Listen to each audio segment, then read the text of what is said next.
Howdy YouTube viewers and Kennel Power Forum members everywhere. Thanks for tuning in to this video review. This is a video review of the Shining Beam RC-N3, Romisen RC-N3 flashlight that you see in front of you here. So currently I have it set up in 2AA format, and it's very large, very big. The tail cap unscrews like this, and it has very good O-rings and threads throughout, and a very thick-walled AA extension tube. And you can simply take it apart further, like so, and there you have the two halves that come together to make it into a 2AA light. So one of the things about this light is it's very easy to grip and hold on to when it's in 2AA mode.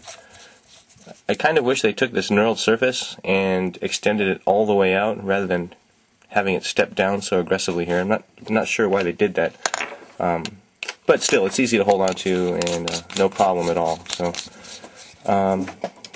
it has a forward momentary click switch, which you simply activate by pressing it, and full click leaves it on permanently.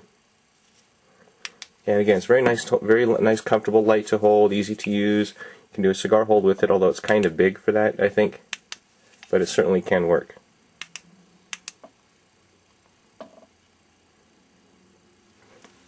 Okay, so let's take a look at the head of the flashlight and the business end. So it's got a attack strike bezel at the front, which isn't too aggressive, so it's not going to like cut into your pockets or anything like that, but it could be used as a tactical tool in this format. It has a glass lens and a textured aluminum reflector, and as I mentioned before, maybe I don't know if I mentioned it before, but this is the Shining Beam Q5 version of this flashlight, and there's the Q5 emitter. There's also a Cree P4 version that you can get for a little bit cheaper at dealextreme.com.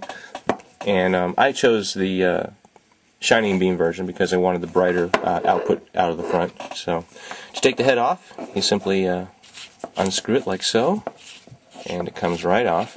Again, smooth threads and smooth O-rings, no problem there. There's the back side of the driver pill and the positive terminal. And here's how the batteries fit. Oh, this is one of my complaints, is the rattle. The rattle here, the body of the flashlight is bored out for a 16mm diameter RCR123, and so because of that, it makes the AA cells rattle a lot inside there. That's probably my one major complaint. So the shirt clip simply falls out like that, and to reinstall it, you pop it back into its little holder, and you screw down onto the head. You have to be very careful not to cross-thread this head, as with any flashlight. And there you go, there you have it. Okay, so that's the 2AA format. For a size comparison, quickly, it's a little bit bigger than a 2AA mini mag, just a little bit. So there you have that. And let's take a look at the RCR123 format. So let's unscrew the tail cap. So you can also use it, of course, with alkalines. It'll be, of course, not rechargeable then, but it'll still work, of course. And here we go. So you can use it. You can use this flashlight with RCR123 primary or RCR123 rechargeables. I like the RCR123s because they're brighter.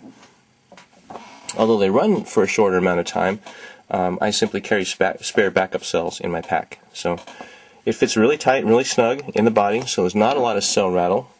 The switch cap is also really well made and really solid. It's not loose or floppy at all. So again, it's a really solid construction overall. Smooth threads, nice fitting O-ring, and there's the smaller format in RCR123 form. So it's a little small to be used like a thumb click tactical hold, but you can certainly do it. You can kind of manage it. It tends to slip out of my hand just a little bit, but your mileage may vary depending on how big your hands are, how strong your hands are, that kind of thing. So I like to use it in a cigar hold, like that.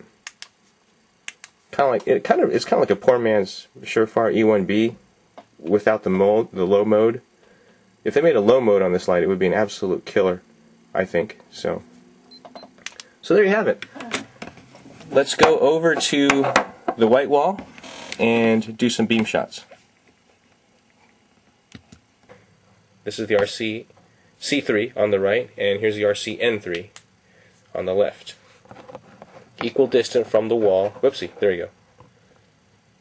And right away you can see the RC-N3 is a little bit brighter, particularly in the flood areas of the light.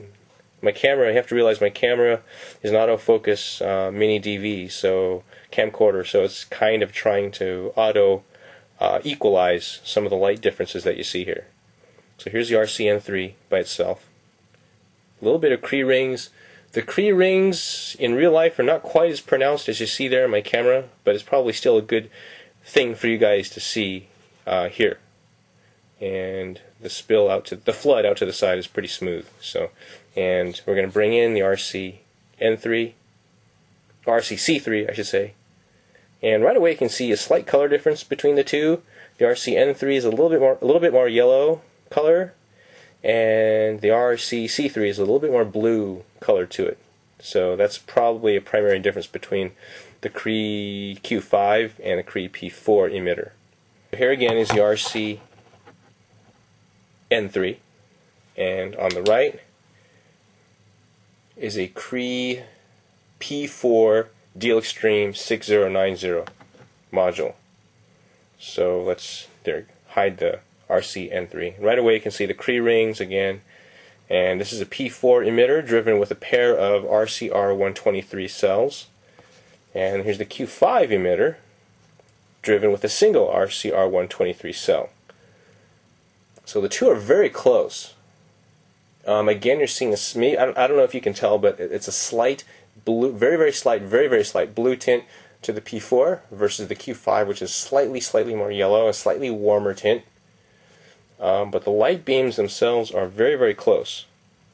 So here's the flood, and the flood out to the side on the RC-N3, the flood out to the side on the 6090. You can see the Cree rings are very pronounced on this drop-in module here. And the two together, here you go, the two together,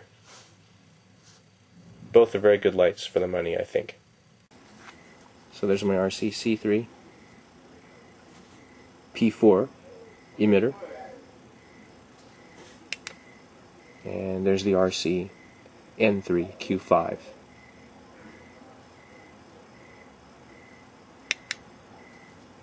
RC-C3 P4 RC-N3-Q5 RC-C3 P4, and one last time, there's the RC-N3-Q5. So there's a 6090,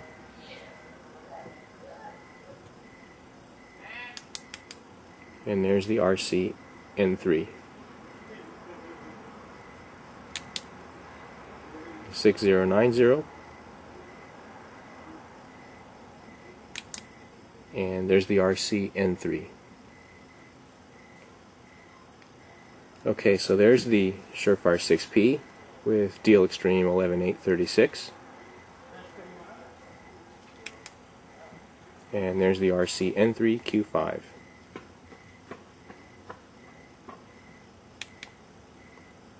$11,836, RC-N3. So these are pretty closely matched. I think the 11836 Cree R2 module has a brighter hotspot and a tighter, maybe a slightly tighter beam, maybe just a little bit, but it's really hard to tell. I do think it is brighter though. As it should be. It's a brighter bin, and it uses two CR123 cells. This is the RC-N3 11836, RC-N3